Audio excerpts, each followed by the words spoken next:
Have a nice day student of standard 8 maths में exercise 3.3 example number 6 two adjacent angles of a parallelogram have equal measure find the measure of each of the angles of the parallelogram. तो यहाँ two parallelogram में two adjacent angle का measure same दिया है, तो दूसरे angle का major भी हमें फाइंड आउट करने का है। ओके, तो यहाँ मैंने एक फिगर ड्रॉ कर दी है ABCD। उसमें कोई भी दो एंगल हम एडजेसेंट एंगल ले लेते हैं। तो ये एंगल और angle C, angle B and angle C adjacent angle है। एडजेसेंट एंगल दैट मीन्स पास वाले। ओके, आपको ये लेना है, ये दो लेना है तो ये दो ले सकते हैं, ये दो लेना है तो ये दो भी ले सकते हैं। ओके, कोई भी दो ले लेने का, लेकिन जो एंगल लेते हो वो पास होने चाहिए। तो यहाँ आंसर में हम लिख देते हैं late ABCD be a parallelogram and angle B and angle C are adjacent angle।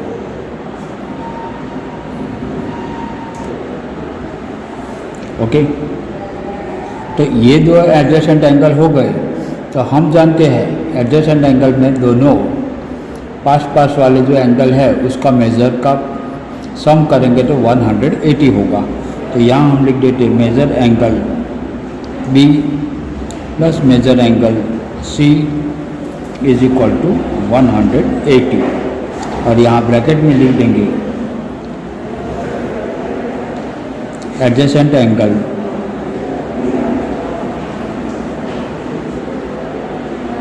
Are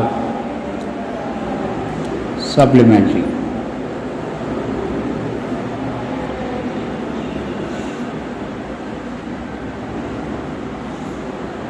तो यहाँ एंगल B एंगल C दोनों का मेजर सेम है, इक्वल मेजर लिखा है। क्या लिखा है? Equal measure. तो दोनों में एक ही ले लेते थे, angle B measure angle B plus measure angle B, C की जगह पे B ले लेंगे तो भी चलेगा, is equal to 180। Therefore measure angle B plus measure angle B, तो twice measure angle B is equal to 180। Therefore अब B की वैल्यू ढूंढने की है, तो twice measure angle B divide by 2 is equal to 180 divide by 2 करेंगे। यहाँ लिख देंगे dividing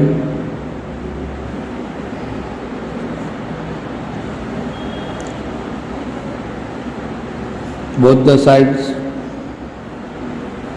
by 2, therefore measure angle B is equal to 90। तो मेजर एंगल B की वैल्यू हमें 90 मिल गई और B की 90 है। therefore measure angle B is equal to measure angle C is equal to 90। तो ये C की वैल्यू भी 90 मिल गई और ये 90 मिल गई, तो इसकी ऑपोजिट एंगल जो है उसकी भी 90 मिल जाएगी। तो यहाँ हम लिख देते हैं measure angle A is equal to measure angle C is equal to 90। तो यहाँ लिख देंगे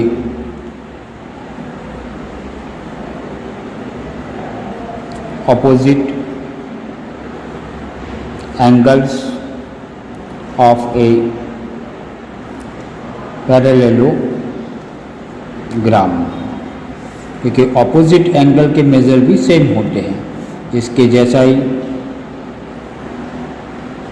major angle B is equal to measure angle D is equal to 90। तो यहाँ भी यही लिख देंगे opposite angles of a parallelogram. Okay, तो यहाँ हमें 4 एंगल के मेजर मिल गए। तो यहाँ हम लिख देते हैं measure angle A is equal to 90 degree, measure angle B is equal to 90 degree measure angle C is equal to 90 degree and measure angle D is equal to 90 degree. Okay. Example number 7. The adjacent figure HOPE hope is a parallelogram. Find the angle measures X, Y and Z. State the property you use to find them. तो यहाँ हमें X, Y, Z की value find out करने की है, लेकिन find out करते वक्त हमें इसमें कौन सी प्रॉपर्टी का यूज़ करते हैं वो भी हमें लिखने का है. ये ट्राइंगल आपको दिखाई देता है HOP. ये Z है, ये Y है, ये यहाँ 70 दिया है. तो यहाँ हमें पता है कि ये ट्राइंगल में एक्सटीरियर एंगल होता है, वो ट्राइंगल के इंटीरियर एंगल के सम करेंगे उतना ही होगा. यानी कि an exterior angle of a triangle is equal to the sum of its interior and opposite angles. Okay. यहाँ हम लिख देते हैं y plus Z is equal to 70 degree और यहाँ लिख देंगे एक्सटीरियर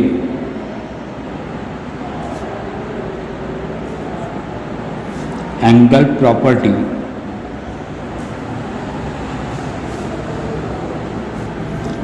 ऑफ ए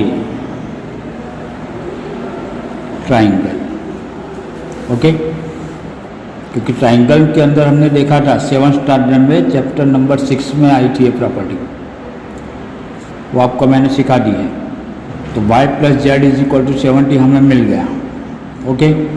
अब y plus z is equal to 70 मिल गया है तो ये एंगल का मेजर भी हमें मिल जाएगा, इंटीरियर एंगल. तो ये तो कौन सा होगा, 180 में से 70 सब्ट्रैक्ट करेंगे तो ये हमें मिल जाएगा. तो यहाँ हम लिख देते 110. ओके. तो therefore measure angle HOP is equal to 180 minus 70 is equal to 110 degree. ये हमें मिल गया. अब ये पैरेललोग्राम दिया है तो ऑपोजिट एंगल का मेजर हमें सेम मिलेगा. Okay.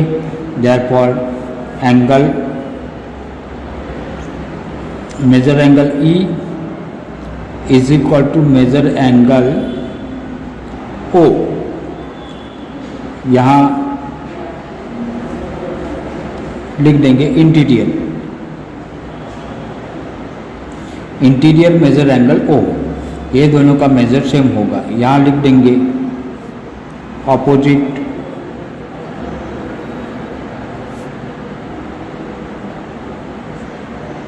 angles of a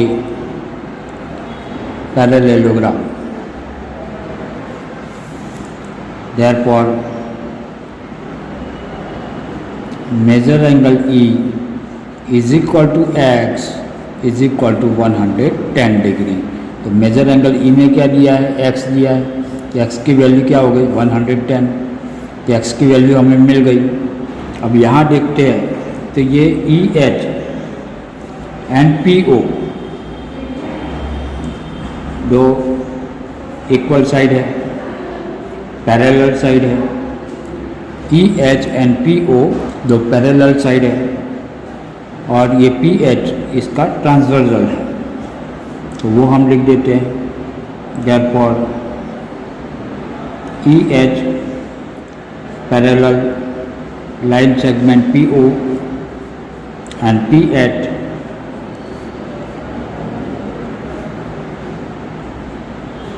is a transversal.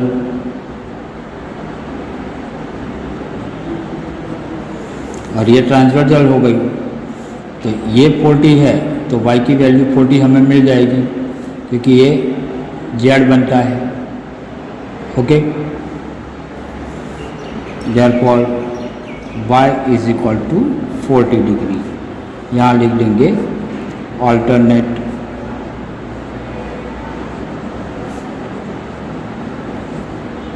Angles are equal measure. Okay, y की वैल्यू हमें मिल गई, तो अब z की वैल्यू ढूंढने की है, तो वो भी मिल जाएगी। तो ये फर्स्ट इक्वेशन ले लेते हैं, y plus z is equal to 70, y plus z is equal to 70 degree. Therefore y की वैल्यू हमें मिल गई है 40 degree plus z is equal to 70 degree. Therefore z is equal to 70 minus 40 degree. यहाँ लिख देंगे ट्रांसवर्सल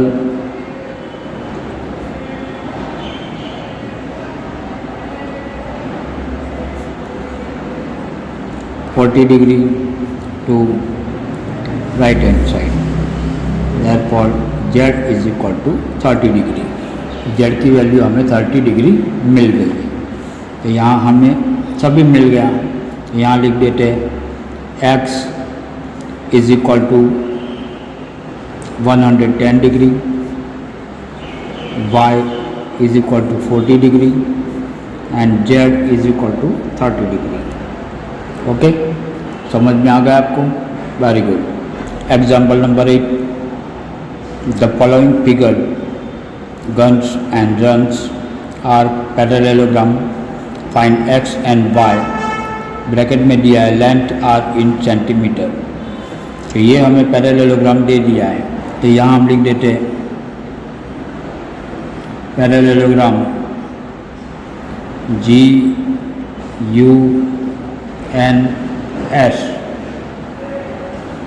इज ए पैरेललोग्राम।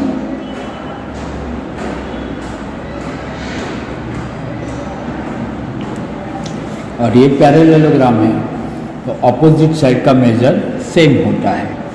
तो ये GU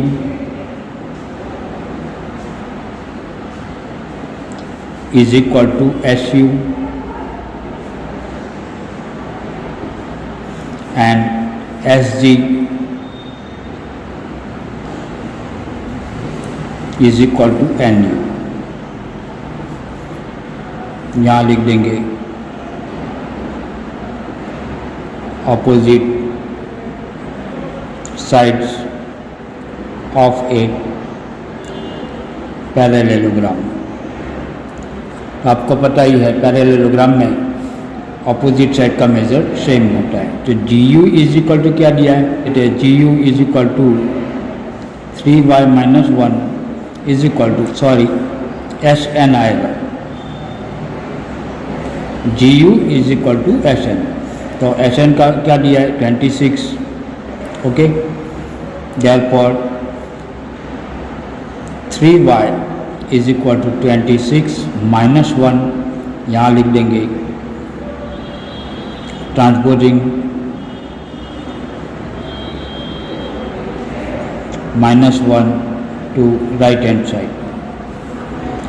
therefore 3y is equal to 25। Therefore 3y divided by 3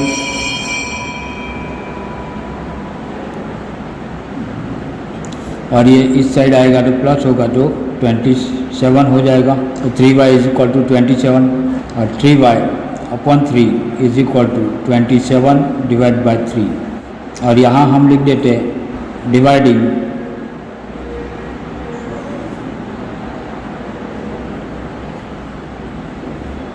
both the sides by 3।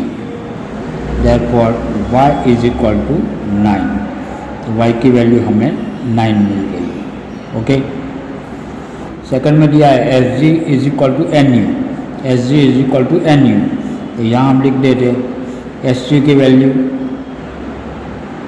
3x is equal to 18। therefore 3x upon 3 is equal to 18 divide by 3। यहाँ लिख देंगे dividing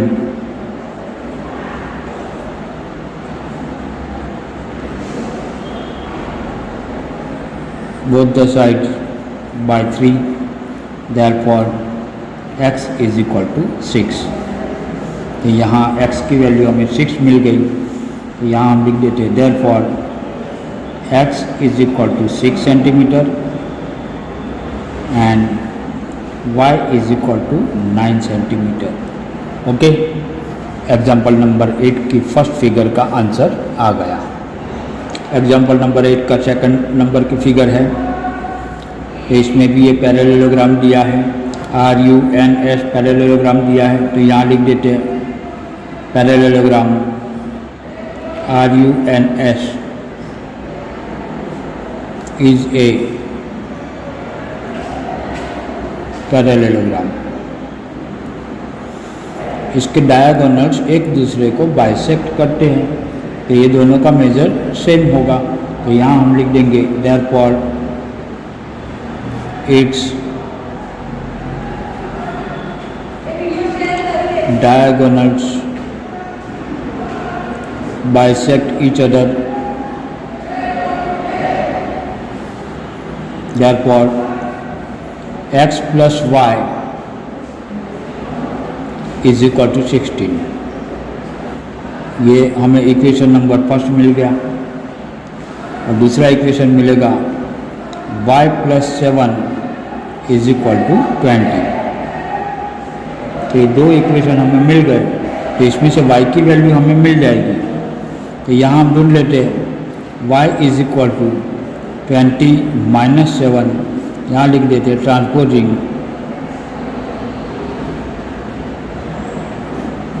7 to right hand side, y is equal to 20 minus 7, therefore y is equal to 13। तो y की value हमें 13 मिल गई।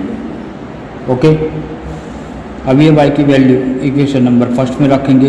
Equation number first हमें दिया है x plus y is equal to 16, therefore x plus 13 is equal to 16, यहाँ लिख देंगे y is equal to 13, therefore x is equal to 16 minus 13, यहाँ लिख देंगे transposing 13 to right hand side, therefore x is equal to 3। तो यहाँ x की value हमें 3 मिल गई। ओके, तो यहाँ हम लिख देंगे x is equal to 3 centimetre and y is equal to 13 centimetre. ये हमारा सेकंड फिगर का आंसर मिल गया। तो ये तीन एग्जाम्पल आपको आपकी नोटबुक में अच्छी राइटिंग से लिखने का है। Thank you for watching my video.